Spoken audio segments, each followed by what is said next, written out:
میں ایک بہت اچھی بات ہے، اور یہ مجھے لگتا ہے کہ ہم سب، یہ ایسی بات ہے کہ ہم سب بہت خوش ہوتے ہیں جب ہم سنتے ہیں ہمارے جو کھلاڑی ہیں بہت اچھے ہیں، جیسے کہ جاوید میانداد ہوں، جہانگیر خان ہوں، سمیع اللہ ہوں، حسن سردار ہوں، مدثر ہوں، وسیم اکرم ہو، اتنی لمبی لسٹ ہے.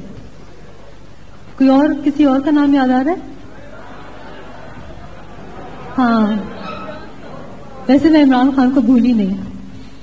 یہ ہے کہ ہم اس پروگرام میں عمران خان کا انٹرویو دکھائیں گے جو کہ ہم نے ان کے امریکہ جانے سے پہلے ریکارڈ کیا تھا، اور وہ ایسا انٹرویو ہے کہ جس میں ہم نے نہ ان سے کرکٹ کے بارے میں پوچھا تھا، نہ یہ پوچھا تھا کہ ان کی شادی کب ہو رہی ہے. ایسے موضوع پہ بات کی تھی جو ان کے لیے بہت امپورٹنٹ تھے، اور ہم چاہتے ہیں کہ آپ لوگ سب وہ انٹرویو دیکھیں، اور ہمیں امید ہے کہ آپ لوگوں کو انٹرویو پسند آئے گا. عمران صاحب، جو آپ کی پچھلی 2 کتابیں جو آپ نے لکھی تھیں وہ تو زیادہ تر کرکٹ کے بارے میں تھیں، لیکن اب جو کتاب آپ لکھ رہے ہیں اس کا تو ایک کوئی الگ ہی موضوع ہے، تو آپ ہمیں بتائیں گے کہ کس پہ لکھ رہے ہیں کتاب؟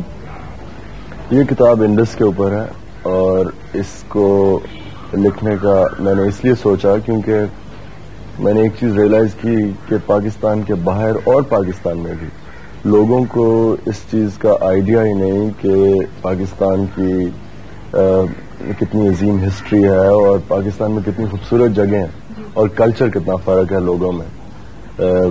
کراچی سے لے کے سکردو تک لوگوں کی عادتوں اور ہسٹری اور سب چیزیں اتنا ویری کرتی ہے یہ. تو میں نے سوچا تھا کہ اس طرح کی کتاب بہت انٹرسٹنگ رہے گی اور پاکستان سے باہر پروموٹ بھی کرے گی.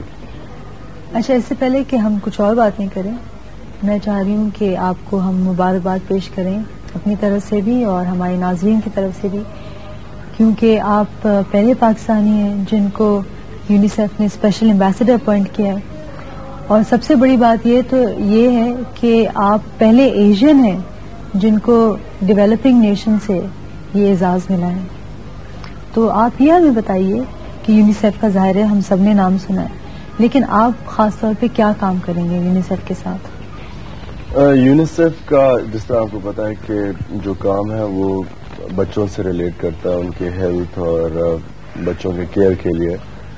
تو میں بھی اس کو ایک بہت بڑا فخر سمجھتا ہوں کہ یونیسیف نے اس قابل سمجھا کہ میں ان کی کسی طرح بھی مدد کر سکتا ہوں، کیونکہ میرے خیال میں یہ بہت ہی عظیم آرگنائزیشن ہے جو ساری تھرڈ ورلڈ میں بچوں کے لیے جو بھی وہ کرتے ہیں، ان کے بہت پروگرامز ہیں. میری فنکشن جہاں تک میں سمجھتا ہوں وہ یہ ہے کہ یونیسیف کے کئی پروگرامز ہیں، مثلا چائلڈ امیونائزیشن، اس میں وہ مجھے یوز کریں گے پبلسائز کرنے کے لیے. آپ بہتر صحت کو پروموٹ کر رہے ہیں، لیکن یہ بتائیے کہ جو منشیات کی لعنت جو ہے، جو ہماری خاص طور پہ جو ینگر جنریشن کو تباہ کر رہی ہے، تو اس کے بارے میں آپ کچھ کہنا چاہیں گے؟ لیکن جو کسی انسان کو بھی سب سے بڑی نعمت دے سکتا ہے وہ صحت ہے، اور مجھے اس چیز کی نہیں سمجھ آتی کہ جب لوگوں کو پتا ہے کہ منشیات سے صحت کے اوپر کتنا نقصان ہو سکتا ہے، اور صرف ایک انسان کی نہیں بلکہ پورے خاندان تباہ ہو جاتے ہیں، تو مجھے اس چیز کی نہیں سمجھ آتی کہ پھر بھی خاص طور پہ نوجوان لوگ اس چیز کے اوپر کیوں جاتے ہیں. اور میں صرف ایک ہی ایکسپلینیشن ہے اس کا، اور وہ یہ ہے کہ لوگوں کے پاس ٹائم بہت ہے، جو ان کو سمجھ نہیں آتی کیا کریں، یا بورڈم فیکٹر بہت زیادہ ہے. عمران خان، آپ ریٹائر کب ہوں گے؟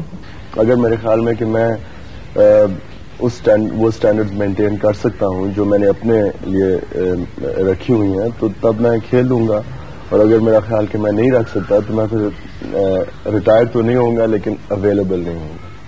عمران صاحب، آپ ہمارے پروگرام میں آئے، آپ کا بہت شکریہ.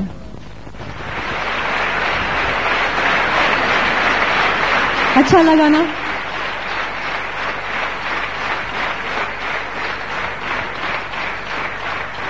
آپ لوگوں سے ایک بات پوچھنی ہے. اگر کوئی آئے اور یہ کہے کہ مجھے آپ کو نقصان پہنچانا ہے، تو کیا آپ خاموش تماشائی بن کے بیٹھے رہیں گے؟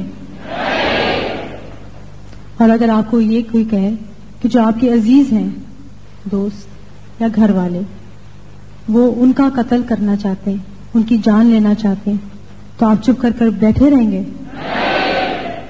لیکن اس کے باوجود کچھ ایسے لوگ ہیں جو غلط باتیں سن کر منشیات لیتے ہیں، ڈرگز لیتے ہیں اور اپنے آپ ہی کو بہت نقصان پہنچاتے ہیں.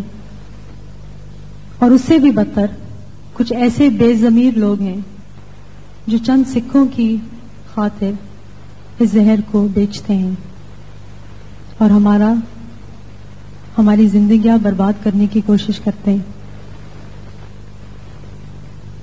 تو میں سمجھتی ہوں کہ ہم نوجوانوں کو اپنا معاشرہ صاف کرنا چاہیے.